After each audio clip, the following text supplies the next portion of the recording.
Hi guys! Welcome nga pala sa panibagong araw nating lahat, and for today's video ay mini vlog nga ulit tayo. Tanghalian na nga at may nagsulit pa rin sa atin ng buo. Hindi na nga ako lumabas sa sobrang init. Mapapansin nyo nga na napakatagal ng kanilang pagtitimba. Pagkatapos pa nga nilang timbangin, itatatak nila yung laman ng sako at iaayos yung mga buo para hindi makalat.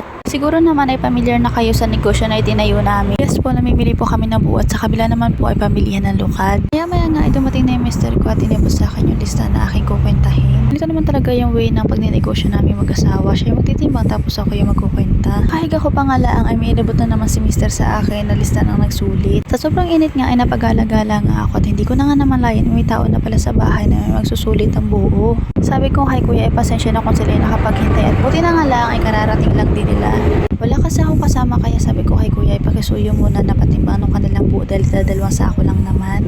Hindi ko pa nga natatapos yung pagkukwenta nitong buo ni kuya ay may dumating na naman. Ganito talaga pag ganito ang hawak mong negosyo. Hindi mo alam yung oras ng pagdating ng tao sa iyo at buti na nga lang ay may kasama ako dito. Pinatimba ko na at agad kong kinuwenta. Minsan talaga hindi madali ang pagninegosyo pero kailangan mo tatagan kasi alam mo may inspirasyon ka. Dito na nga kadami yung buo sa maghapon sa magkaibang oras syempre. At dahil nga pa hapon na ay nakakapagpahinga na ako. Yun lang po. Thank you for watching.